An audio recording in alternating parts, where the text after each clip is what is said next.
Pandemi memaksa kita masuk ke era mendadak digital. Teknologi, internet, dan media sosial kini menjadi bagian tak terpisahkan dari hidup dan pekerjaan kita sebagai ASN. Namun, kemudahan ini datang dengan tantangan besar. Modul Smart ASN mengidentifikasi tantangan ini dengan jelas. Maraknya penyebaran konten hoaks, ujaran kebencian, cyberbullying, dan berbagai praktik penipuan. Untuk menjawab ini, kita tidak cukup hanya bisa menggunakan teknologi, namun kita harus paham menggunakannya secara baik dan benar. Dan ini adalah inti dari literasi digital. Berdasarkan modul Smart ASN, pilar pertama adalah etika digital. Ini adalah kemampuan kita untuk menyadari, mencontohkan, dan mengembangkan tata kelola etika digital atau netiquette dalam kehidupan sehari-hari. Secara praktis, ini berarti kita harus berhati-hati dengan regulasi yang berlaku. Sebelum kita memposting, berkomentar, atau membagikan sesuatu, kita harus berpikir, apakah ini benar? Apakah ini bermanfaat? Apakah ini menyakiti orang lain? Kita harus mampu membedakan mana informasi yang hoaks, pornografi, atau perundungan. Pilar kedua adalah budaya digital. Internet adalah ruang global, namun kita adalah orang Indonesia. Ini menekankan kemampuan kita untuk membangun wawasan kebangsaan, nilai Pancasila, dan Bhinneka Tunggal Ika di ruang digital.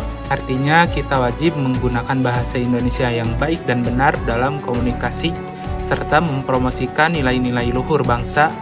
Kita harus mampu menyaring informasi yang tidak sejalan dengan nilai Pancasila, seperti radikalisme atau isu yang memicu perpecahan. Teknologi kita gunakan untuk memperkuat budaya, bukan untuk merusaknya. Pilar ketiga adalah aman bermedia digital. Ini adalah kemampuan kita untuk mengenali, menerapkan, dan meningkatkan kesadaran akan keamanan digital setiap hari. Seberapa aman data diri Anda hari ini? Modul Smart ASN mengingatkan kita akan pentingnya fitur proteksi perangkat keras seperti password dan fingerprint.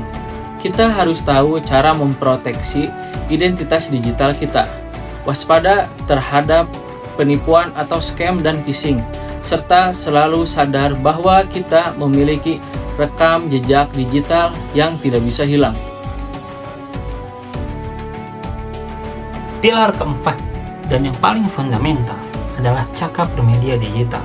Ini adalah kemampuan kita untuk mengetahui, memahami, dan menggunakan perangkat keras serta piranti lunak teknologi informasi komunikasi dalam kehidupan sehari-hari. Kecakapan bukan hanya soal bisa membuka media sosial, tapi apakah kita cakap menggunakan search engine untuk mencari informasi yang valid? Apakah kita paham fitur-fitur aplikasi chat? Apakah kita paham cara bertransaksi menggunakan dompet digital dan e-commerce dengan aman? Pengguna yang cakap adalah pengguna yang bertanggung jawab. Etika, budaya, keamanan, dan kecakapan, keempat pilar literasi digital inilah yang menjadi fondasi penggunaan teknologi secara baik dan benar. Ini bukan hanya teori, tapi sebuah keharusan bagi Smart ASN. Oleh karena itu, kami, kelompok 2 Ganjil, berkomitmen 1. Untuk selalu beretika dalam setiap interaksi digital. Yang kedua, senantiasa menjaga budaya luhur bangsa di ruang maya. 3. Untuk memprioritaskan keamanan data pribadi dan institusi. 4. Untuk terus belajar agar semakin cakap dalam berteknologi. 5. Dan berkomitmen menggunakan teknologi, internet, dan media sosial secara baik, benar, dan bertanggung jawab. ASN Jejak Digital Indonesia Maju. Gunakan teknologi secara baik dan benar. benar.